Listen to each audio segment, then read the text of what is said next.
અરવલ્લી જિલ્લાની અંદર ગત રાત્રિથી ધોધમાર વરસાદ વરસી રહ્યો છે। મોડાસાની અંદર 5 ઇંચ, મેઘરજ તાલુકાની અંદર 3 ઇંચ, માલપુર તાલુકાની અંદર 2 ઇંચ જેટલો વરસાદ ખાબકી ચૂક્યો છે। ત્યારે જી 24 કલાક પહોંચ્યું છે અરવલ્લીના મોડાસાના મખદુમ ચોકડી ખાતે આવેલા વિસ્તારની અંદર કે આપ જોઈ રહ્યા છો કે આખો સમગ્ર જે વિસ્તાર છે જે પાણીના બેટની અંદર ફેરવાયો છે।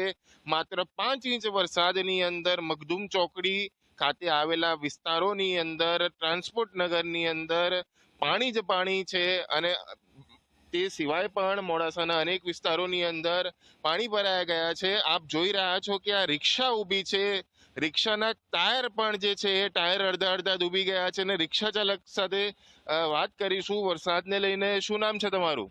સિરાજ।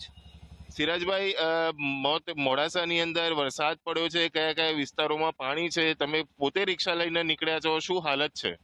હાલત તો એવી ગરીબ નવાઝ સંમેદા સોસાયટી આજુબાજુના અલગ અલગ વિસ્તારોમાં ચાર રસ્તા બજારોમાં બી ફૂલ પાણી છે। પાણી જતું નથી આગળ, નિકાલ નથી બિલકુલ બી। મકાનોની સ્થિતિ શું છે? મકાનોની અંદર પાણી આવ્યા છે કે કેમ? કયા કયા વિસ્તારોમાં પાણી આવ્યા છે અને લોકો શું કરી રહ્યા છે અત્યારે? અત્યારે પૂરી નાઈટ અમે બધા જાગી રહ્યા છે। ઘરમાં બી પાણી હતું ફૂલ, ઢેચણ સુધી તો પાણી હતું ઘરમાં બી, અને બેસી રહ્યા છે અમે પૂરી રાત। 3 વાગ્યાનો વરસાદ રહ્યો છે, હજી તો પાણી થોડું એક વખત જ ઉતર્યું છે। પાણી આગળ નિકાલ થતો નથી, જતું નથી પાણી આગળ।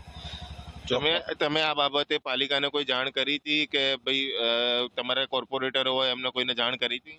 અમે તો જાણ નથી કરી, રાતે વરસાદમાં લાઇટ નહોતું, આ તે કોઈ જાણ કરી નથી બિલકુલ બી। પણ અમારા લાલાભાઈ કોર્પોરેટર તો આખી બધી બાજુ દોડે છે, બરાબર। પછી આજુબાજુના બીજા વિસ્તારોમાં ફૂલ પાણી છે। આજુબાજુના કયા કયા વિસ્તારોમાં પાણી છે?